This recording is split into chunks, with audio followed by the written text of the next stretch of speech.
Thank you, Shivani, for your kind introduction about me. Dear participants, very good morning to one and all. On behalf of organizing committee, I welcome you all once again in today's first technical session. Dear participants, I am highly privileged and it gives me immense pleasure to introduce Dr. Ashish Baldi, my colleague, my well-wisher, and a pillar of this department, a man with versatile talent wherever he goes and whatever he does, it leaves an indelible mark and creates a history. In fact, I have seen a very few people having a perfect blend of scientific acumen, administrative aptitude, and oratory skills like him. He is such an emerging figure in the field of pharmacy education, who I think does not need any introduction. Still, let me say a few words about him. Professor Baldi, an alumni of renowned Sagar University and Indian Institute of Technology, IIT Delhi. He presently working as professor, Department of Pharmaceutical Sciences and Technology, Maharaja Ranjit Singh Punjab Technical University, Batinda. In fact, it is his leadership as founder HOD, the department came into force in 2017. Along with additional responsibility of Dean Faculty of Pharmacy, he also served as Register MRSPTU and Principal of renowned ISF College of Pharmacy, Moga, Punjab. At this young age, I say young because he is even younger than me, he has earned so many achievements. He has 3 patents, 2 design applications, 8 books, 4 special issues, over 120 national and international publications, 14 book chapters, 35 invited lectures, several popular articles, more than 160 papers at conference and seminar in India and abroad, and several best papers awards to his credit. He is just workaholic and an active researcher in various fields of pharmaceutical sciences and biotechnology at our department. Presently, he is supervising 6 research projects granted by various government agencies like Ministry of Ayush, DST, ICSSR, ICMR, FITM, etc., worth about 1.25 crore. It's a huge amount. He had completed 13 major and minor research projects, transferred 2 technologies to leading pharmaceutical industries. And he had featured in Who's Who of the World as one of the most outstanding scientists across the world in 2011 and best 200 scientific intellectuals of the world by Cambridge Society, UK. He had been honored with Shiksha Bharati Award in 2010 for his excellent contribution in the field of education. He has also supervised 9 PhD students, 30 MPharm students, project students, 10 undergraduate students in various fields of pharmaceutical sciences and biotechnology. Presently, he is also fellow life member of more than 10 scientific societies worldwide, including fellow of world's oldest scientific society, the Linnean Society, London. He is also supervising as Vice President of Association of Pharmacy Teachers of India, Punjab State Branch, and as advisory and editorial board members in more than 20 journals of high impact. More than any other achievement, he proudly cherishes being a teacher to young minds and loves to interact with them. Apart from being such a fantastic researcher, academician, able administrator, there is another aspect of his personality. He is down to earth with humble nature that is easily approachable to all of us, irrespective of holding such a esteemed position in the university. He is always calm, cool, and extend his helping hand in various capacities, which I came across in my difficult times of life. Without taking much time and big obstacle between Professor Baldi and the participants who are eagerly waiting to hear him, I welcome Professor Baldi to deliver his talk. Today he will be speaking on QBD paradigm of nano carriers, a practical perspective, which is very interesting topic and close to his heart. So, Professor Baldi, over to you. We welcome you, sir. Thank you so much, sir, for this generous introduction. I do not deserve that much applause, but the only thing which I need to tell you is that I love being with students, being in my lab, and being in the class. So I suppose that is the best introduction a teacher can have. Uh, Thank you so much for this particular event, and dear participants, on behalf of whole MRSPTU family, I would like to once again invite you to this wonderful and beautiful campus of Maharaja Ranjit Singh Punjab Technical University.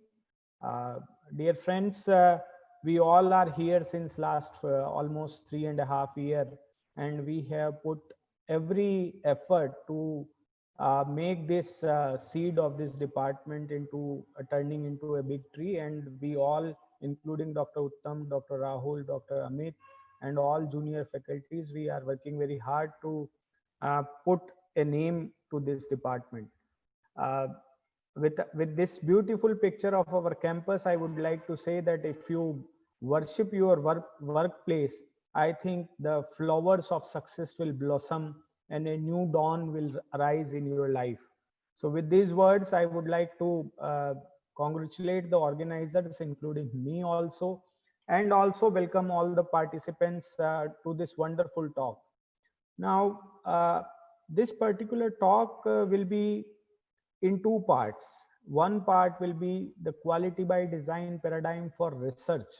How we can do quality research, how and what we can inculcate in ourselves that we should do quality research.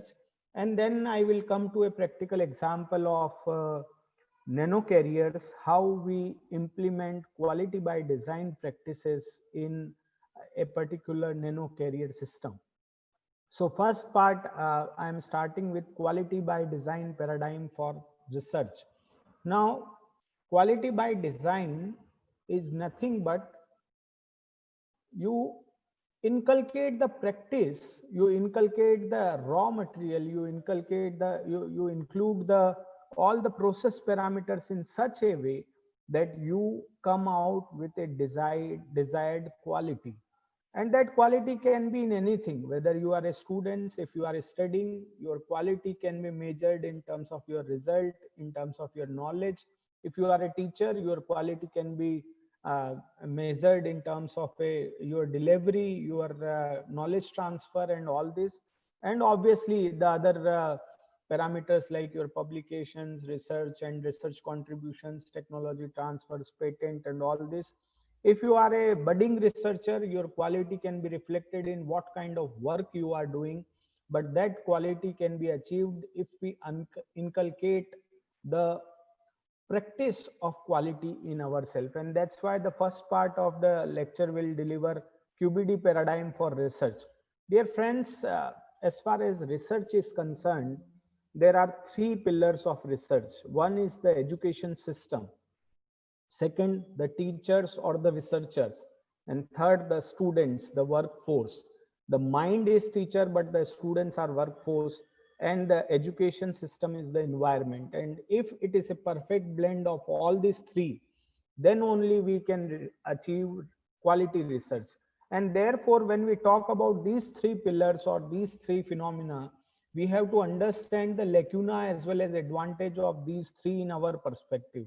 So we will discuss one by one about the education system, the teachers, the students, and then we will find out that where the quality culture of research can be introduced in our system, how we can do quality research. So before talking about anything, let me talk to you about the education system, the environment in which we are providing education, whether it is academic, whether it is research, or whether it is anything. uh, if we talk about say phones, 15 years ago we all had you know this round ring phones, and we used to call operator, we used to get the phones at one place, and whole mohalla, whole place comes to that place, and then they used to call or get received the call from that place only. But now within 15 years the technology has so much changed that we are connected with the mobiles, we are connected with the wireless network. If we talk about cars 50 years ago, this is one of the car about 50 years ago, and now you can see the technology in the cars also. So when you see the development in technologies as far as this mobile technology, car and other automotives are concerned. But if I talk about students, if I talk about the culture, if I talk about the classroom, 150 years ago this is the picture of a classroom, and now this is the picture of a new classroom. So nothing much has changed. The same might be the blackboard has replaced green board, the tables have been replaced with molded furniture. That is all what uh, we have transferred into. But where is the development pace of so many things which are done in other fields? And that is why our education system is lacking. Our education system, very well known phrase is there, that our education system is such that we are asking a monkey, penguin, elephant, fish, and even wolf and dog to climb a tree and judge them on the capability of climbing the tree. That means we are giving one exam to all kind of students, all type of students with different abilities, and we are judging them that you are best and you are not, which is not true. Because if you in the word of Albert Einstein, if you judge a fish by its ability to climb a tree, she will think whole life that she is stupid, and it should not be so. And that is the biggest fault of our education system, that we are treating all our students on same line. So the question which comes in my mind is, do we need robots or do we need thinking minds? And my answer is that we are killing our kids by putting pressure of examination, same examination to all of them without knowing their ability. But the emphasis should be on creative thinking. And that is why our education system needs to improve in terms of finding students with their unique capability.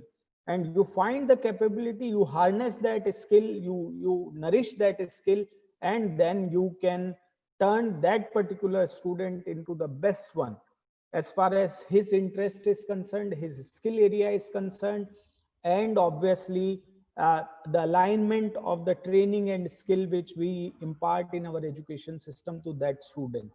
And that is where we are lacking. We are trying to push our students to the examination pattern in such a hard way. Our even our kids at our home, we are pushing them, you have to clear, you have to clear NEET, you have to clear JE and so on, without knowing what actual capability they are having. And that's where we are lacking in the education system, my friends. Teachers, yes, we all are teachers. Most of us are teachers. And we used to see this shloka, Guru Brahma, Guru Vishnu, Guru Devo Maheshwarai. But touch your heart and ask yourself, is it existing right now? Whether we are justifying this particular being, the Guru Brahma, Guru Vishnu, Guru Devo Maheshwara, whether we are justifying being a teacher like a god, I don't know. I don't think so. We are obviously nurturing hearts, but we are underpaid. And in so many senses, if you talk about army, if you talk about corporate employees, there are so many facilities provided to them. But teachers even do not have the job security in private colleges. And that is the biggest issue. If you ask somebody to deliver with so many pain, so many grief, then the delivery efficiency might reduce. And that is the scenario, present scenario. Even COVID has drastically affected teachers. They are working very hard, they are providing online education, they are providing everything to the students, but still there is so much to feel about the teachers.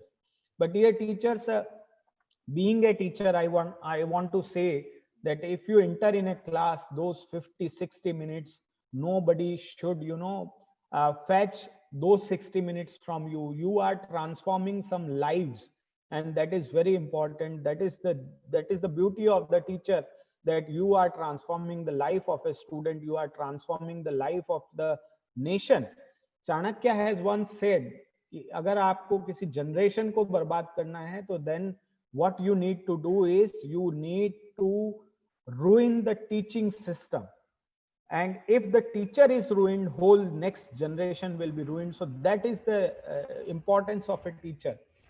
Someone has said very beautifully in Hindi, a poem I used to recite so many times, that when somebody asked a teacher that what do you do, so teacher said कि सुंदर सुर सजाने का साज बनाता हूँ, नौसिखिए परिंदे को बाज बनाता हूँ, बनाना चाहे कोई चांद पे बुर्ज खलीफा, अरे मैं तो कच्ची ईंटों से ताज बनाता हूँ, न मुझसे सीखने आना कभी जंतर जुगाड़ के, अरे मैं तो मेहनत और लगन के रिवाज बनाता हूँ, चुपचाप सुनता हूँ शिकायतें सबकी, तब दुनिया बदलने की आवाज बनाता हूँ. So that is the teacher. He brings voice, he brings knowledge, he turns knowledge into wisdom.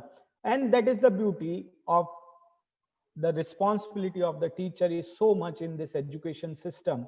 Said everybody in our life has some, role model as a teacher, and we follow him throughout the life. So that way, I think teachers' responsibility in inculcating the quality research, quality academics becomes most important. And dear friends, if you are a student, you are attending this particular thing, I think a message I must give, that don't forget teachers and respect your teachers. Learn maximum from them, and then only you can learn, unlearn, and relearn in life. There is a process: learn, unlearn, and relearn. And therefore, you have to learn something, then you have to forget something, and then you have to relearn something in order to get with the pace of the world, with the pace of research. And that is the beauty you should have, but you should never forget your teacher. Second thing, which is environment, we need to understand that what is science.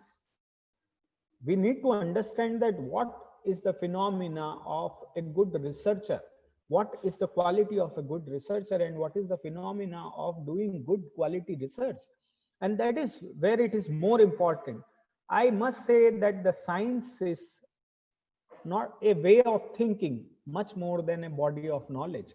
If you are thinking about science, if you are talking about science, it is just not the information or knowledge available on Google, available in research papers.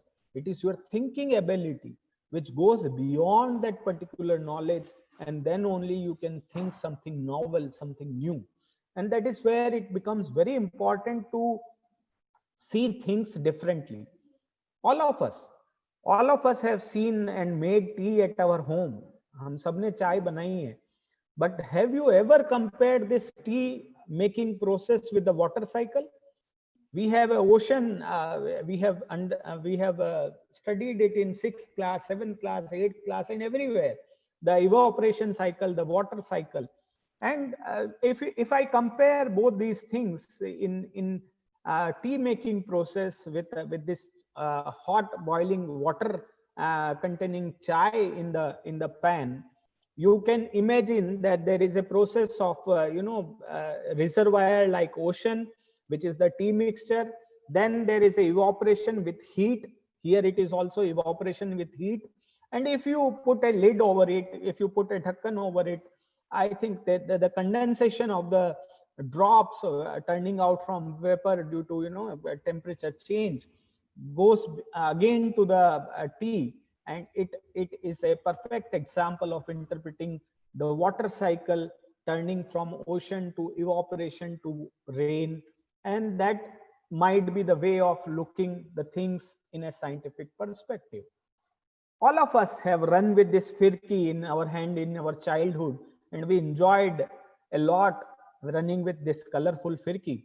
But somebody thought of in a scientific manner and that converts it to the wind power windmill. And that is the beauty of seeing things. All of us must have put this aeroplane, a paper aeroplane, in our childhood. We had played it with it, and somebody have thought that if this aeroplane can go into air and sustain for this much time, I think there must be automotive design, there must be a mechanical design which can float in the air for a longer time, and then there the aeroplane must have came. This is my assumption, that somebody must have thought differently, and somebody must have seen the things differently, and then these kind of innovation came into the picture.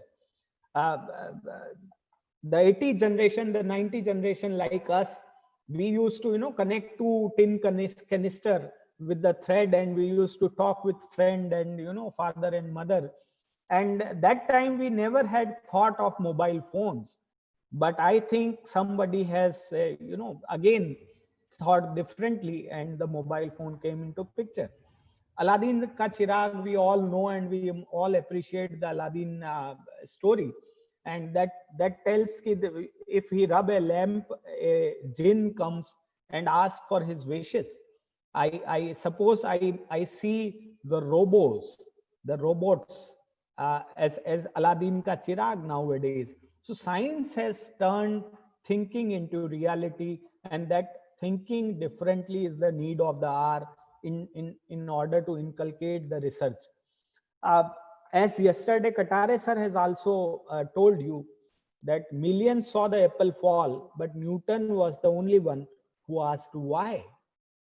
And that why, how, and what is the key of the questioning, key of the uh, key or base of the research. If you have the property, if you have the quality of putting questions to your mind, to your guide, to your teacher, I think you have the scientific aptitude, and that aptitude needs to be built in. uh, I will go to the another example. This is Thomas Alva Edison, the very well known inventor uh,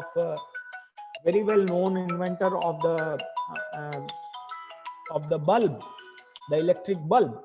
And my dear friends, all of you must have known that he has almost 10,000 designs which failed, which failed during his discovery of the bulb. But what he said that I haven't failed, I have just found 10,000 ways that won't work.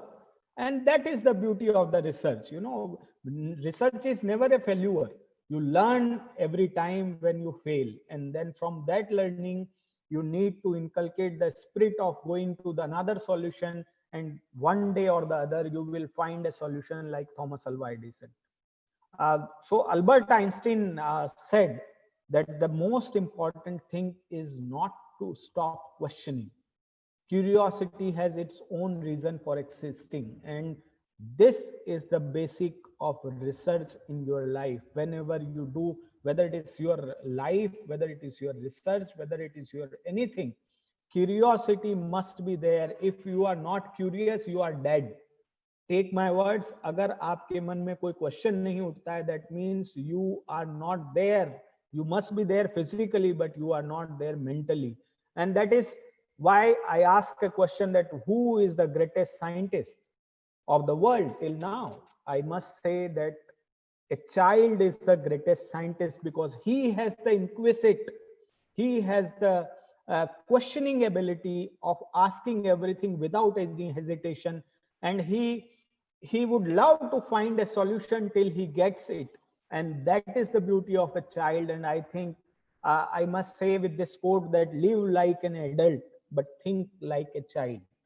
And that makes you curious, that makes you be a scientist, remain a scientist, by asking question, by finding the solution, by putting your efforts. With every failure you should be more strong, and you should come out with a more appropriate idea of finding the solution in the research. So what is the take home message for this first part of the presentation? The ABCD of success I have given. First, determine your aim. Believe in yourself, see, concentrate on your problem. Determination, your determination is the key. If you are determined, you will put E efforts, and that A, B, C, D, E will lead to the success in life. As far as any question or any problem comes in life, I think this A, B, C, D, E will help you out uh, to find out the solutions. And the best thing which you can do is you have to think differently, you have to think outside the box. And therefore I must say कि when we see a particular hero or role model or cricketer, we used to run away after him to get a selfie. But my dear friends, if you do something of that greater extent, I think that will be the best contribution you can make to world. And with this word I would like to say that तुम्हारी औकात ही क्या जो बने भीड़ का एक हिस्सा, नाम तुम्हारा जाने दुनिया, ऐसा बनो एक किस्सा. So you should be, your story, your attitude, your contribution should be such that everybody is so influenced and your contribution will remain in this scientific society, in this world, for lifelong. And that is where you should take the lead. So that is the part of my first part of the lecture, QBD paradigm for quality research. Now, I think you must have got this particular information about how you can motivate yourself for being a good quality researcher. Now, coming to the practical aspect, we will discuss some technical things about the quality by design paradigm for nano carriers, because the FDP is on nano systems, nano drug delivery system. So I choose an amalgamation of quality research because it's a faculty development program. And faculty not only should be scientifically developed, in my opinion, faculty and resource person, researchers should be developed ethically also, should be developed morally also, and should be so motivated that they can lead up to the extent they want to. So that part, I think moral and ethical part is over for the first part. Now we are coming to the practical aspects of QBD paradigm for nano career, a practical perspective. Dear friends, हम सब ने घर में चाय बनाई है. We all have prepared tea at home. And you will be amazed to see that every time we prepare tea, every time the taste is different. Even there are 5 people in the home, the taste of the tea made by everyone is different. How it is different? Why it is different? But if you go to Cafe Coffee Day or to a franchisee, or say to barista, we find that the taste of coffee or tea is same every time, everywhere. Every franchisee, every shop you go, and you will find that the taste is same. Have you ever think why it is? What is the difference between us and the Cafe Coffee Day or barista? What is the difference between the quality? What is the difference between the process? What is the difference between the raw materials? And if you see that why it has been done, next time you visit Cafe Coffee Day or barista, you should ask that what you do in order to make the coffee of a particular type, of a particular quality, of a particular aroma. And that, I think that way you will find the answer. The answer is in the fact that there are so many factors affecting the quality of anything, whether it is a pharmaceutical product, whether it is a homemade product, whether it is a food product. Whenever a process is involved, they have variation of human being, environment, raw materials, equipments, method of preparation, and the target product quality.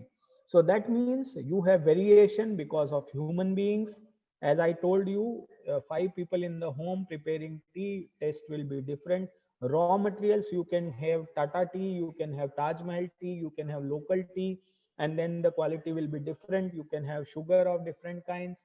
Method of preparation, somebody puts water first and then ginger and then milk and something like this. Somebody puts milk first and then, so method of preparation is also important. environment is also important. You taste a tea in winter, it sounds more good than you taste a tea in summer. Equipments, you prepare the tea on, the same gas stove, but if you prepare the tea, say I say you that boil for 15 minutes, and I forget to tell you that what should be the temperature, then you prepare the tea at a low sim flame, and you prepare the tea at high flame, the taste will be different. And then you should realize the target quality of the product. That if I go for a tea, I ask dark tea with less sugar, somebody else will like light tea with the more sugar and something like this. So you must have should know that what should be the quality anticipated by the customer, or what should be the quality anticipated by the patient in pharmaceutical products. So whenever there is a process, I think these variables needs to be defined, the procedures should be defined, and these all things should be optimized in order to get the product of a desired quality, and that too in a repetitive manner. Like if you produce a particular quality product, then the next batch should also be the same quality. And that is why the concept of quality by design comes into the picture. So quality, is not a matter of testing, but it has to be built in design. It has to be inculcated in the process. And how you can do this? You should have to define the quality. You should have the parameters to measure the quality. You should analyze it, the process constantly, and you improve. The most important thing is failure will always be there, but you have to improve, and then you have to control the quality in terms of putting all the perspective into one picture. And that whole scenario is known as quality by design technique. If we go to a bookish definition, if you go to a bookish definition, according to International Conference of Harmonization Quality 2 Q2 guideline, quality by design is a systematic approach to develop that begins with predefined objective and emphasizes product and process understanding and process control based on sound science and quality risk management. To just to simplify this, I would love to say that if you have goals in your mind, if you know what are the things, uh, inputs and process we require and how we can optimize it, if you assess what are the risks as far as quality achievement is concerned, if you can manage that particular risk even if it comes in the process, I think that must be the solution of finding quality by design, inculcating quality in your design itself. And that comes with the continual improvement. So what are the principle of QBD, quality by design? That is, one is systematic approach for process development, risk and knowledge based decision. Now this is very important. You should understand that this is my process. If I am making a tea, it might boil up and it might spoil the gas, it might spoil, it might harm me being warm or being hot. And then you have to take care of that. How will you take care? You should know in advance. And then depending on your experience of that particular thing, I think you need to be continuously improve yourself, your process, your raw materials, and that will lead to a capable process which produce the quality. So how to accomplish quality is, there is always a rule of 1 is to 10 to 100 to 1000. Means initially you will always put difficulties in your anything you do, but whenever you do this, next time you will face less problems. Next time you will face the less, and sometimes it will become that you will be perfect of putting up the things in a right perspective, and that will be the quality by plan. You have to plan for a quality, even if it is your research, even if it is your academics. You have to plan that how I will be going to achieve my target, how I will get a publication within 3 months, how I will get a good marks in our examination. That you need to plan it. It cannot be by chance. It can once be a chance, but it cannot be a practice for life. And therefore you need to plan for accomplishing the quality in whatsoever you do. As far as product development in pharmaceutical perspective is concerned, QBD has 6 major steps. One is defining quality target product profile. As I said, with a real life example of quality of tea containing aroma. कुछ लोगों को खुशबू अच्छी लगती है, कुछ लोगों को test अच्छा लगता है, कुछ लोगों को उसका कलर अच्छा लगता है, एंड कुछ लोगों को उसकी consistency. So there are so many different parameters for quality. So you need to identify that what quality your target product should have, and that is quality target product profile. CQA, critical quality attributes. Now you have to understand that what among all the quality attributes, what are the critical one. Process parameters, there are so many parameters in the process. Even if I consider example of tea, there is a process parameter of ratio, there is a process parameter of heating, there is a process parameter of boiling time. So you need to understand that what is the most critical process parameters, and then you have to find out the most critical process parameters and quality attributes, and then you have to think that what might be the factors, what might be the reasons that can affect my quality, and how I will assess that particular risk. And if I get that particular failure, if I get that particular threat, if I get that particular risk, how I will manage. And if I have this risk assessment and management with us, even if failure comes in the system, you can manage the things based on your prior experience, based on the documentation.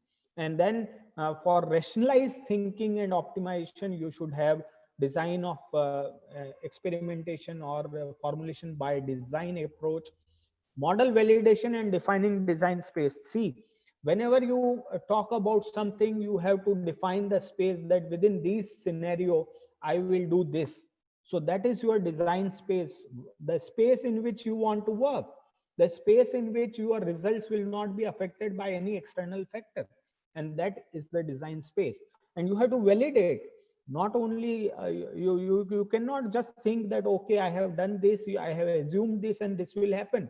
You have to practically perform the things. You have set a target that you will publish a paper in your M.Pharm, but just setting the target does not lead you to the good result. You have to work hard. You have to validate that, yes, I had thought that in 3 months I will write a paper. Now it is down the line 3 months, whether I am able to do this or not, whether I am able to do this in 2 months or not. You have to validate the model you have proposed, and that, I think, is the key for success of quality by design practices. And then if you all do all this, there is a pilot plant, scale up, and commercialization aspect which comes in your mind.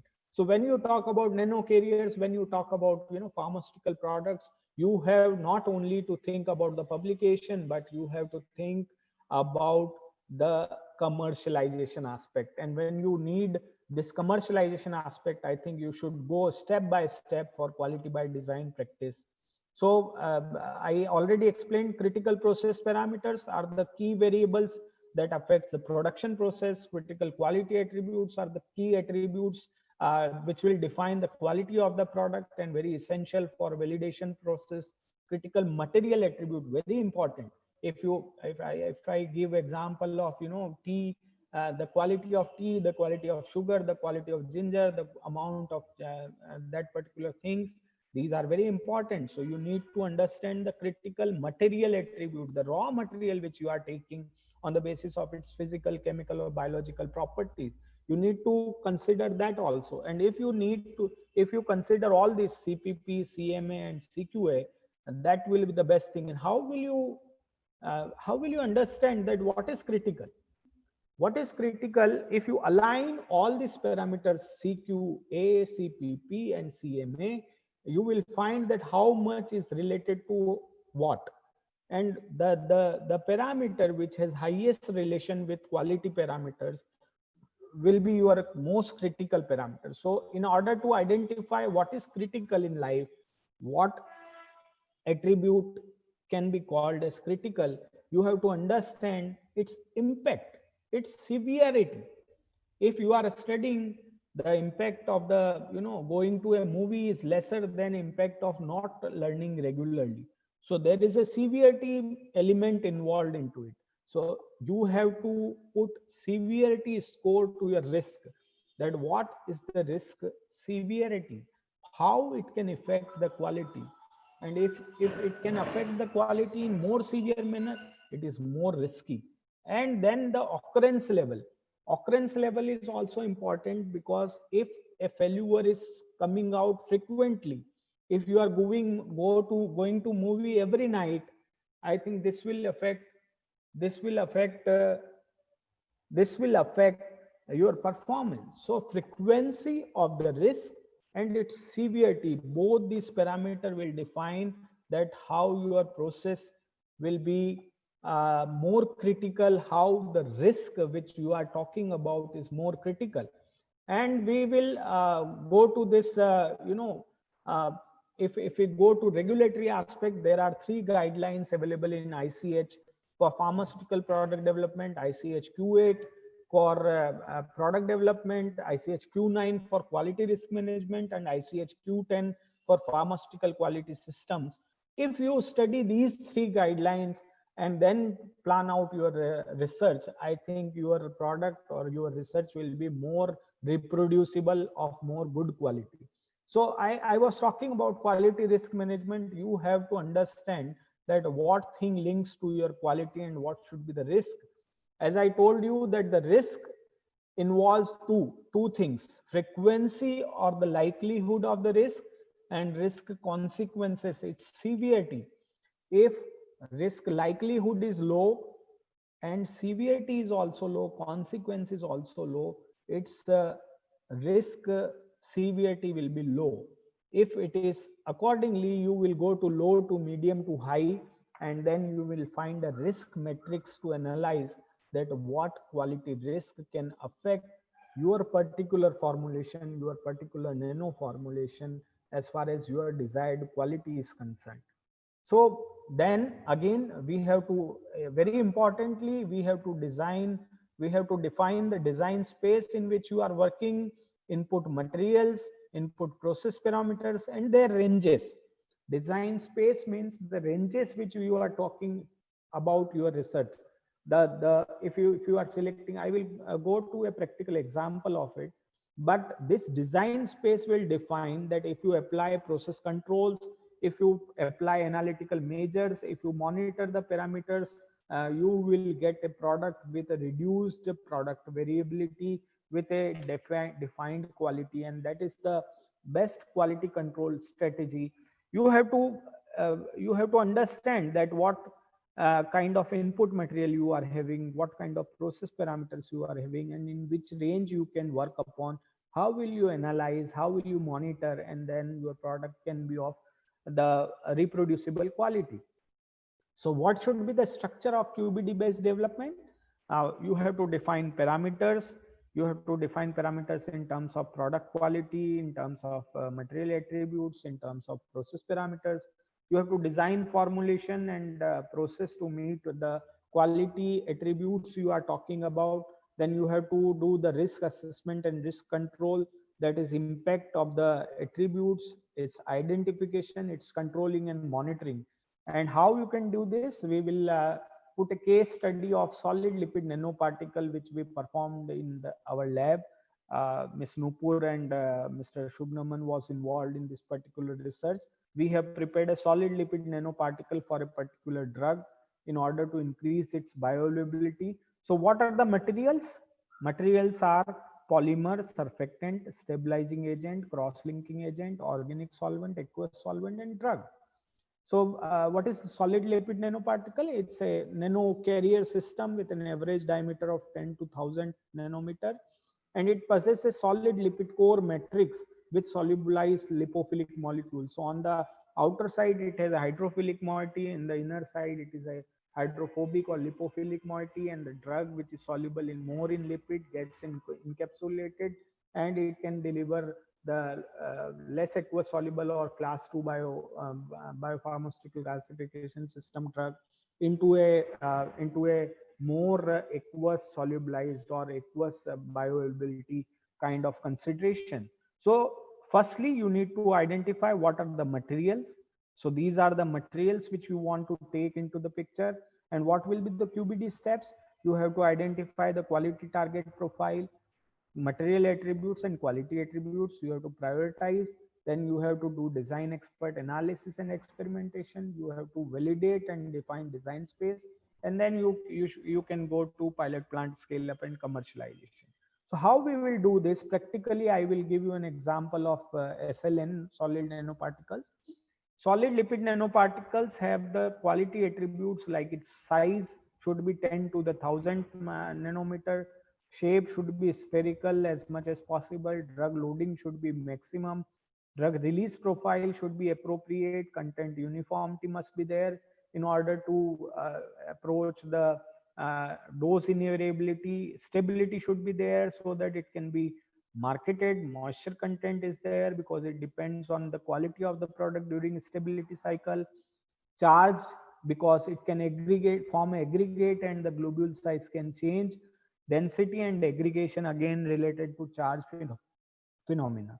So these are the quality attributes you list out for any particular nano carrier system, and then depending on this you will find what is the quality target profile.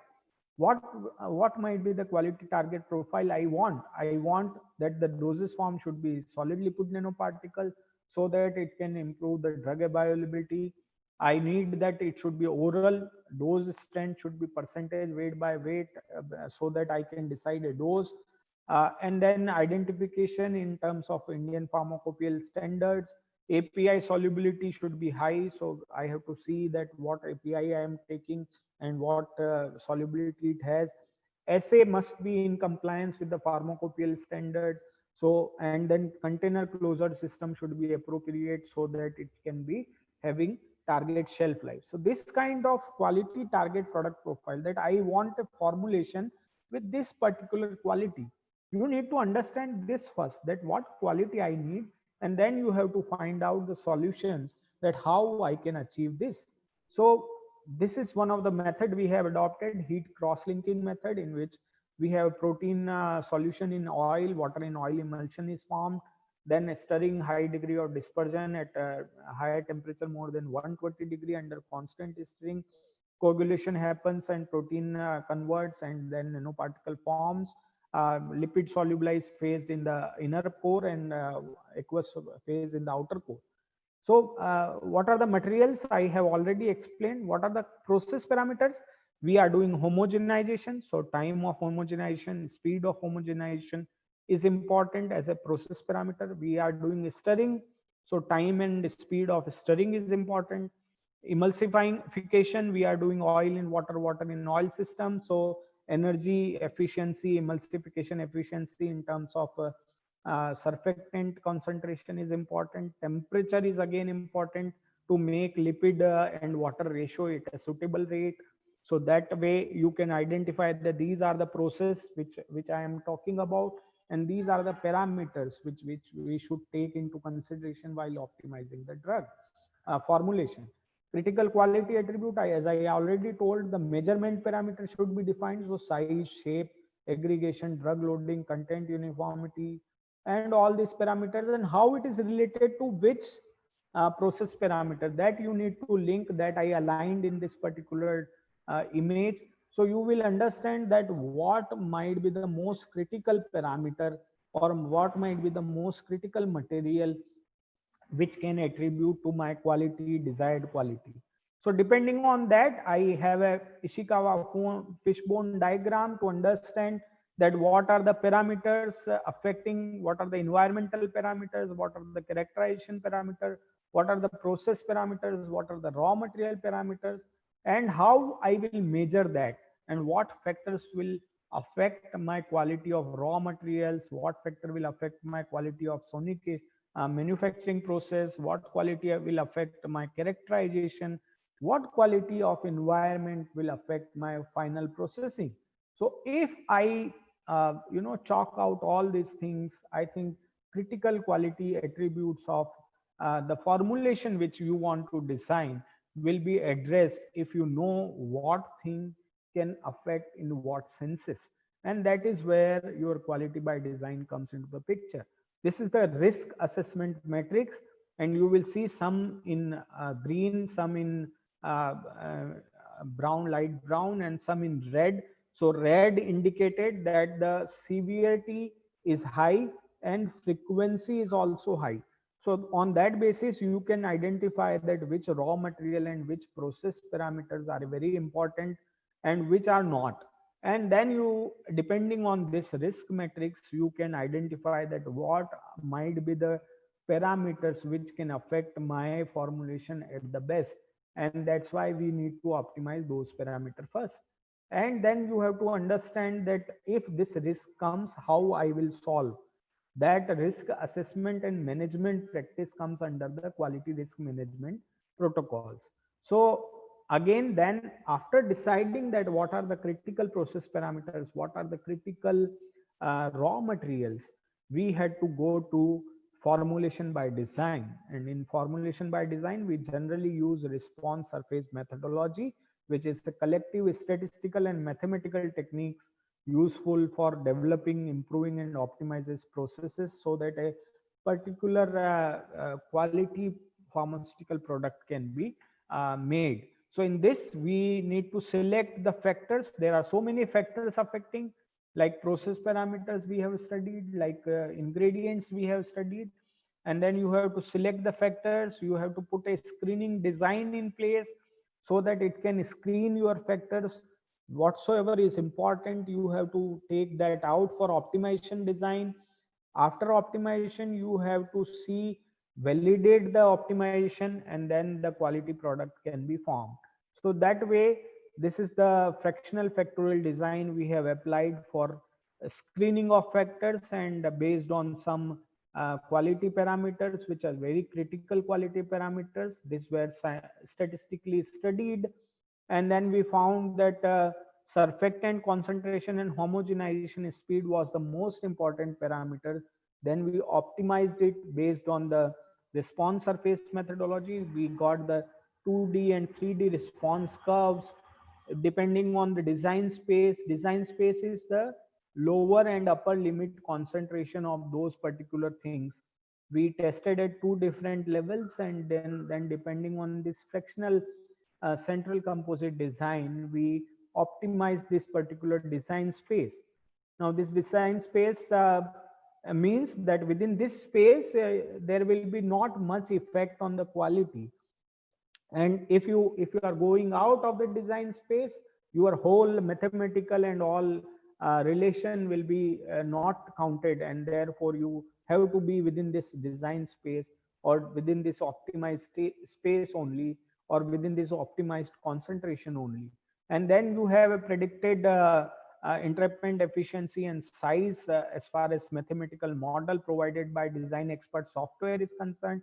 And then you observed it, validate it, with multiple experiments, and you find that okay, it is giving 95 or 99% similarity with what the statistical model is predicting. So in that way, you can optimize a particular formulation based on critical material attributes, critical process parameters, and critical quality attributes. And this is not only for pharmaceutical product. If you just outline any problem of your life, my dear friends, if you are a student, you find out that why you are not studying, what is the target of your study. If you are a teacher, if you are a researcher, what should be the outcome of your research. And then again, I am coming back to problem solving approach in life. There are variations by yourself, that is the main human variations. That is the variations by environment. Yesterday, so many of you have asked that there is so negative, pessimistic people in the surrounding, how we can cope it up. So that environment affects you. If it is positive, it motivates you. If it is negative, it demotivates you. Raw materials, yes, if you are a student, your content, your syllabus, your study material is the raw material on which, if you are if you are learning from a good quality book, if you are learning from a quality author, you will get a good inputs. If you are learning from a very poor author or poor research paper, you will get that quality. And then equipments, you need to assess that what equipments you have. Murthy sir has told in his lecture that you have to assess your capabilities in terms of what facilities do you have, and then only you can deliver up to your best. Method of preparation, if it is your study, you have to think that how I should study. If you are a researcher, how you should plan the research, how you should assess the all the parameters and how you can do it. And then target product, what is your target as far as your problem of life is concerned, problem of research is concerned, problem of your study is concerned, or any problem in life. If you, I am very sure that if you follow this particular quality by design practice, and if you pen out the things that what are the materials affecting me, what are the environment affecting, what are the process which is affecting me, then you will definitely find a solution of all problems in life. So science is not inculcating scientific principles in techniques or technologies. Science is inculcating principles in life and deriving principles from life. And that is where, if you are approaching towards a quality, you are approaching wants to approach towards quality, I think that scientific principle of quality by design should always be in your heart, be in your mind. And I am very sure that if with this approach, I think you can not only solve your pharmaceutical research or drug delivery research or nano research, you can solve even the basic problems which are coming in your life day to day. And that's why QBD in life is very important. This is my research team. We are blessed with the grants from National Medicinal Plant Board, Ministry of Ayush, FITM, Council of Social Science Research, DST, SERB India, ICMR, and obviously our university and department is supporting. These are my research fellows which are working on various projects.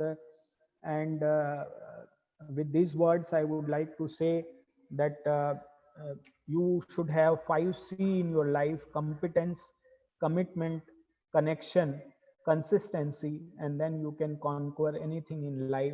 So remember one thing, my dear friends, that if you are persisting very hard with a systematic approach, quality by design concept always integrates in your life.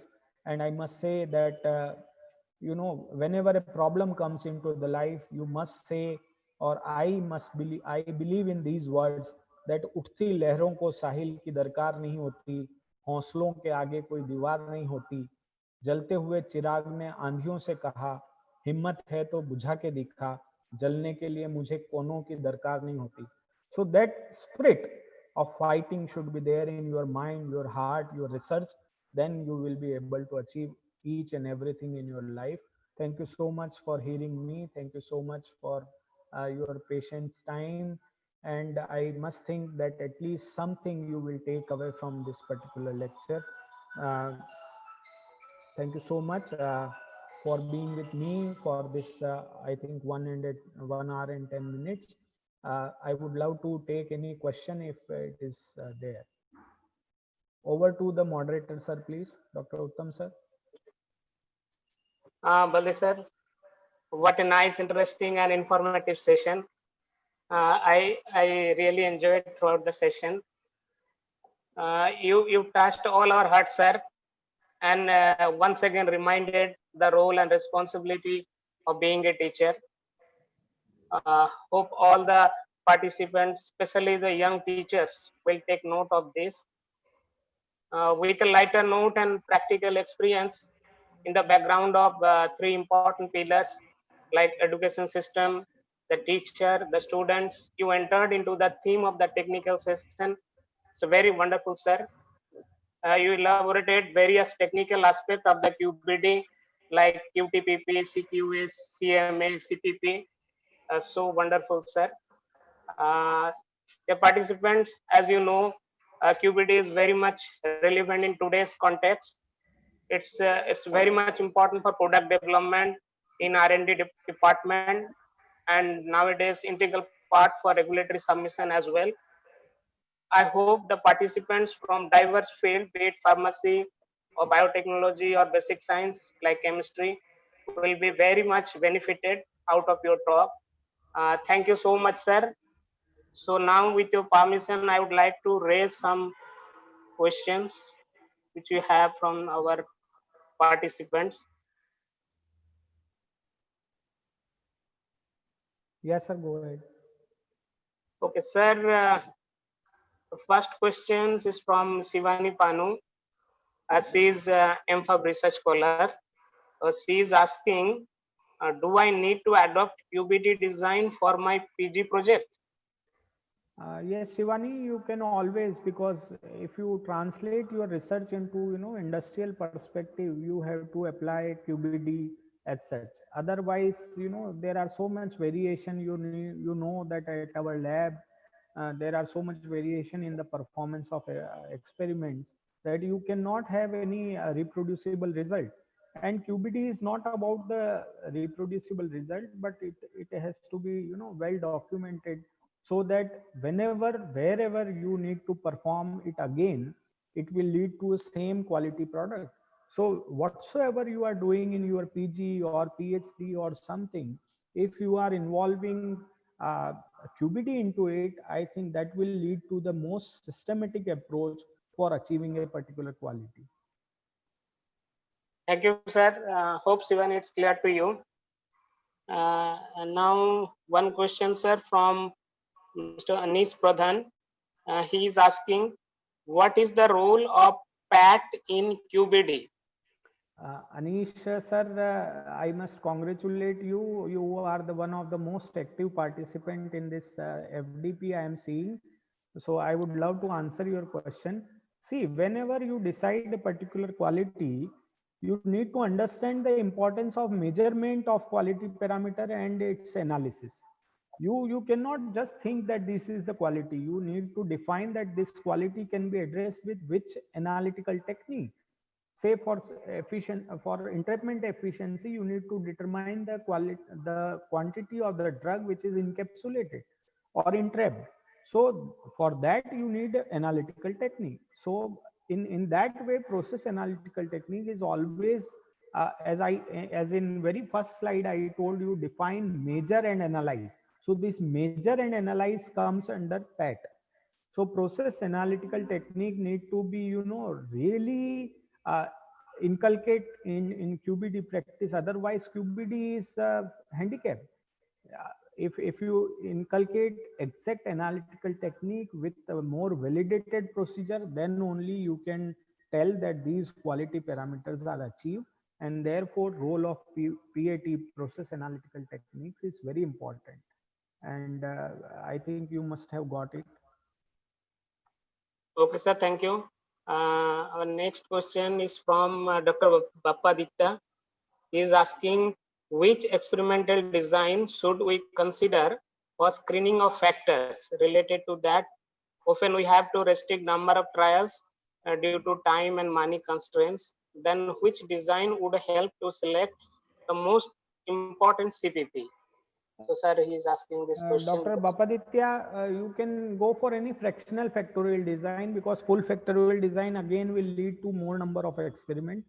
So you can have Plackett-Berman design, you can have Taguchi design, you can have uh, other fractional factorial designs which are there in the Design Experts or Minitab software. So you can always assess them so that your selection of critical or significant parameters can be done. And that is very important, because whenever you have a number of process parameters, whenever you have a number of materials, you have to understand that what are the critical one. And to understand the relationship between the criticality and the role, you have to define it through fractional factorial designs. So you can use any of the fractional factorial designs for that. If you need any practical assistance, anybody of you, we have the Design Expert license software. Our lab will do it for you, and then you can run out the trial experiments, and then you can share the results with us so that we can mutually collaborate. So if you need any practical support, our lab is always, our department and lab is always supportive for that. Thank you, sir. And I hope, Dr. Bapaditto, you got your answer. Now we have one question from Dr. Suchitra.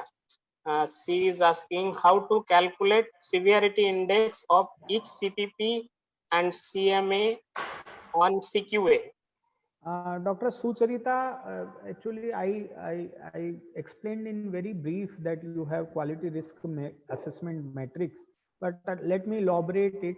There are failure mode effect analysis method, or one is failure mode analysis method, but in pharmaceutical designs, we generally adopt failure mode effect analysis. In that analysis, what we do is, we, based on our experience, we list out the problems which we face in that particular process. And when we list out that problems, then depending on number of batches, we must have ensured that what is the frequency of that particular problem. So that means that if a problem is coming for more frequently, that frequency of the problem or occurrence of the problem is high. And then second part, we need to assess that whenever this problem comes, what severity it takes on the quality attributes. That means whether it is affecting the quality in a very low senses. Say for example, you are taking API. Now this API is degraded, then it will have a very high impact on your quality. But if your coloring agent is degraded, it may not have the that much effect on your quality of the product. So that means the severity of the problem, or the risk which is affecting the quality needs to be understand. So whether it is a process parameter, whether it is a material attribute, you need to assess that what is the severity and occurrence of that. And depending on that, you if you go across the Q9 guideline of the ICH, you will find that there is a mean score for severity calculation. All formula is given, all process is given, and you can achieve that on the basis of severity index, that what are the process parameter and material attributes which you can select on the basis of severity index. I hope I must resolve your query. Otherwise, you refer the Q9 guideline of ICH, and that will elaborate you for this particular thing. Okay. Sir, we have one question from Mr. Pankaj Ramadas. It's very interesting question and also very basic questions. The question is, how is the quality by design approach involved in method development of a in vitro dissolution study? Sir, he is asking, let's say if I carry out an in vitro dissolution study, so in that case, can we apply this QVD design? And in that case, what will be the different parameters as you mentioned in your topic? Mr. Pankaj Ramdas, very nice question. Whenever you go to any instrument, first you need to assure that instrument performance is repetitively same. Now for that, you need to validate the instrument at a regular interval, and you need to follow a particular SOP every time you perform in vitro dissolution study, for example. So you need to document the SOP, you need to document the validation part, uh, and then you need to perform the experiment as per the SOP every time. So when you validate the instrument, you come to know that if my blinker is saying that the temperature is 60, whether it is 60 or not. If my RPM is saying that it is 90 RPM, whether tachometer will tell it is 90 or not. And in that way you can ensure quality of that performance. The second thing is method development. So method development can be done based on your experience, but that should be documented in form of a SOP, standard operating procedure, and that must be followed. So even if you go there, you can have that SOP. If I go there again, I have that same SOP, so that human variation will be accounted of. And then second thing is method development for dissolution study. The second part comes in analytical technique. So whether you are going for HPLC, whether you are going for UV, or whether you are going for any other study, again you have to come back to the basic principle of validation and performance analysis, and then SOP. So that way, if you have a proper documentation of these things, and you have the proper documentation of your scientific study, analytical study reporting, that way you can ensure that quality by design approach should is involved in your all the steps. And this is not only for any analytical step, this is important in even the manufacturing step also. So all equipments which you are telling about should be, well validated in advance, and their performance measures should be critically analyzed. And then you should follow a SOP for recording of the data. You should follow a particular format, and then you can have the QBD element in your research. Thank you, sir. Sir, one questions, I think it should be from students, research scholar. Sital, she is asking, what are the methods of evaluating risk? So she did not mention any particular dosage form or any formulation. So in general, sir, if you could highlight or enlighten about this, the methods of Sheetal, evaluating I risk. already told that failure mode effect analysis. That means what are the risks from which we can have failure? What is the mode in which operating step it is coming out? What is the effect which can lead to quality, and its analysis and management? That is the failure mode analysis, effect analysis method is the best possible method for pharmaceutical product.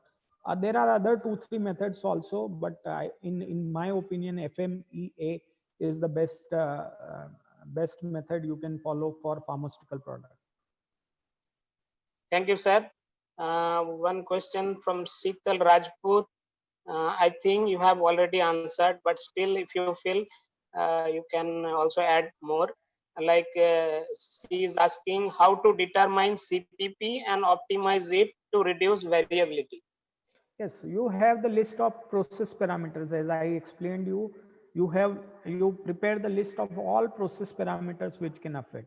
Then you prepare the list of all material attributes you can have.